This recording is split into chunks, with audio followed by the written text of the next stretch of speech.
আজকে আমার গণিত পঞ্চম শ্রেণী বইটির 113 নম্বর পেজ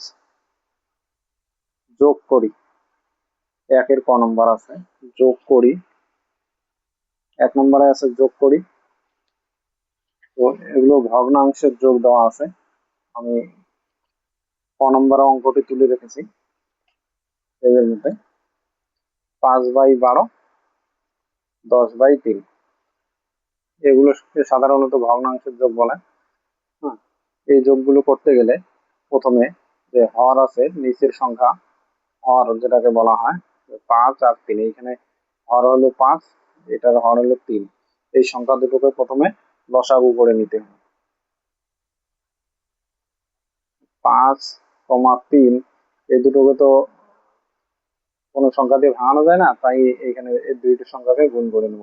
5 গুণ 3 সমান সমান 3×5 কত, 15। আমরা লিখবো এইখানে দাগ দিয়ে নিচে লিখবো 15। এটা হলো সব থেকে সহজ পদ্ধতি। ভগ্নাংশের যোগ বিয়োগের ক্ষেত্রে এই পদ্ধতি সব থেকে সহজ পদ্ধতি।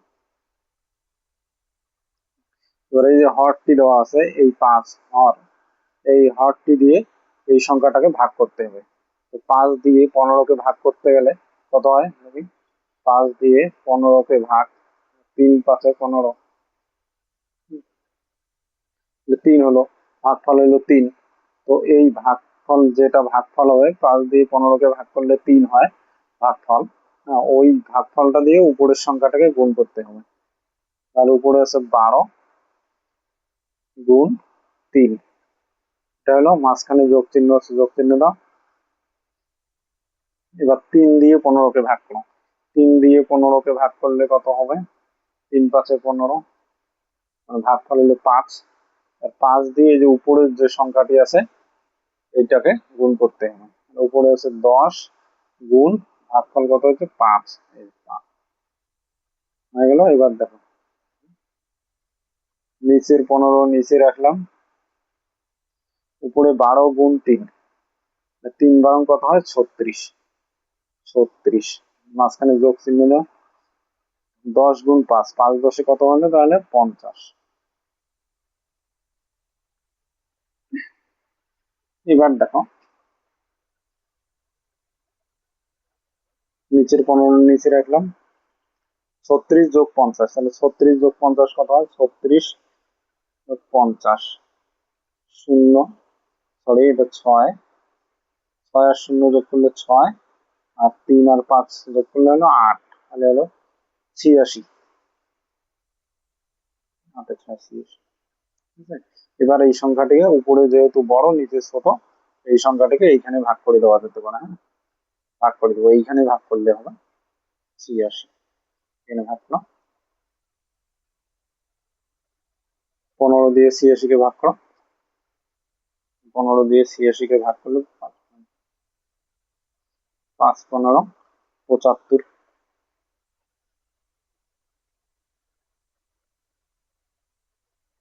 6 থেকে 5 বাদ গেলে 1, 8 থেকে 7 বাদ গেলে 1, সমান সমান 5 আছে, 5 5-এ লিখলাম, দাগ দিলাম। এই যে 11 ভাগ শেষে 11 বেরোয়েছে, এই ভাগ শেষের সংখ্যাটি উপরে লিখবো, আর নিচে 15 ছিল, 15 15 লিখলাম।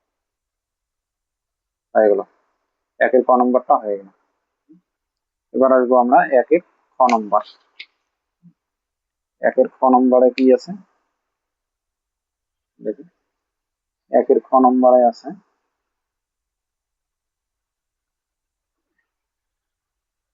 বইটা আগে নি। একের খ নম্বরে আছে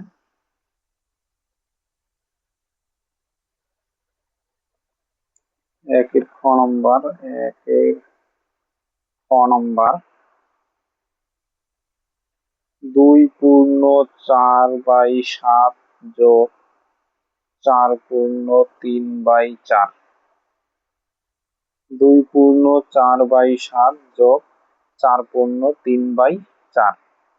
এটা তো মিশ্র ভগ্নাংশে দেওয়া আছে, তো এটাকে প্রথমে আমরা অপ্রকৃত ভগ্নাংশে পরিণত করবো। তাহলে এই সংখ্যাটি দিয়ে এটাকে গুণ করতে হবে, 7 দুগুণে 14, 7 আর গুণ 2 করলে কত হয়? 7 দুগুণে 14। 14 তার সাথে উপরের সংখ্যাটি যোগ করতে হবে। 14 আর 4 14, 15, 16, 17, 18। তাহলে 7 দুগুণে 14, 14 আর 4 14, 15, 16, 17, 18। দেখো এখন হলো উপরে লিখলাম 18, নিচের 7 নিচে রাখলাম, যোগ এটা দিয়ে এটাকে গুণ, এই যে 4 দিয়ে 4 কে গুণ, তাহলে 4 4 16, 16 আর উপরে 3 আছে, 3টা যোগ করতে হবে, তাহলে 4 4 16 আর 3 16, 17, 18, 19। উপরে লিখলাম 19, নিচে 4 নিচে রাখলাম, হয়ে গেল।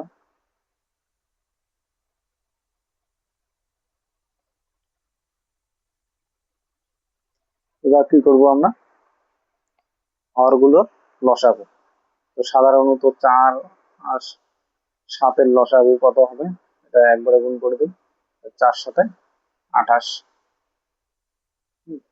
7 আর 4-এর লসাগু হবে 28। এবার দেখো এই সংখ্যাটিতে এটাকে ভাগ করতে হবে। তো 7 দিয়ে 28 কে ভাগ করলে কত হয়? 7 দিয়ে 28 কে ভাগ করো, 4 7 28, ভাগফল বেরোলো 4। ভাগফল 4 বেরোলো। 4 দিয়ে আমরা 18, ওই যে উপরের সংখ্যাটি আছে এটাকে গুণ করে দেবো। গুণ কত? 18 গুণ 4, বন্ধনীতে রাখি। তারপর যোগ 4 দিয়ে 28 কে ভাগ করলে তো ভাগফল কত হয়? 7 হয়। 4 7 28, ভাগফল 7। 4 দিয়ে 28 কে ভাগ করলে 4 7 28, 28। ভাগফল 7। এবার 7 দিয়ে 19 কে গুণ করবো, মানে 19 গুণ 7।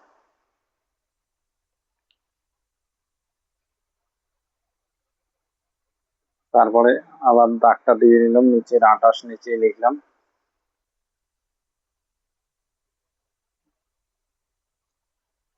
এবার দেখো 4 18 গুণ 4, 18 গুণ 4 করলে কত হয়? 4 18 72, 72। তারপর যোগ 19 গুণ 7, 19 গুণ 7 করলে কত হয়? যদি অসুবিধা হয় এইভাবে করবে যে 19 গুণ 7, 7 নং কত? 63, 3 হাতে 6, 7 7 6 13, 133।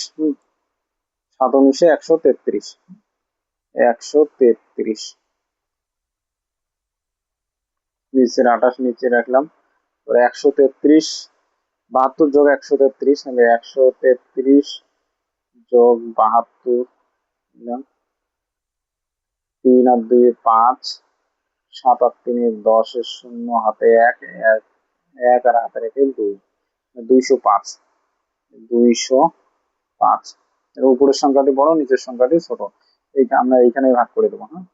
205, 28 দিয়ে 205 কে ভাগ, 28 দিয়ে 205 কে ভাগ করবো।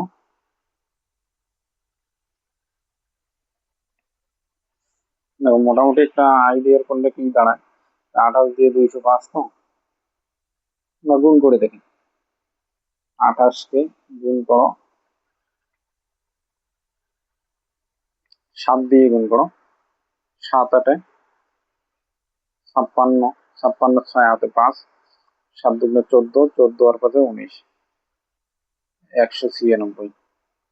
এবার 8 দিয়ে গুণ করে দেখি 28 কে, 8 দিয়ে গুণ করে দেখি, 8 8 64, 4 হাতে 6, 8 দুগুণে 16 আর 6 16, 17 18 19 20 21 22, 8 8 64, 4 হাতে 6, 8 দুগুণে 16 হচ্ছে 22, 244 হয়। সুতরাং এটা বড় হয়, ছোটটা নেবো। 7 বাদ দেবো।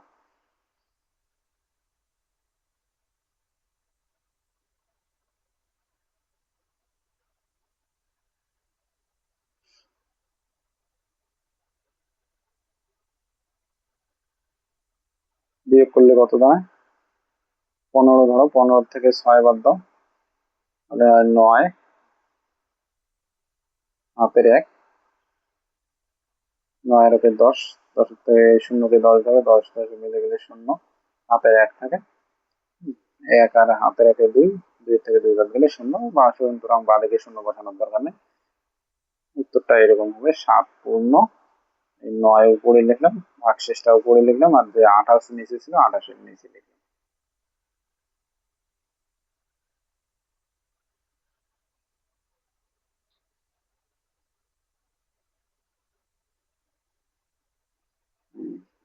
ঠিক এরকম, হ্যাঁ?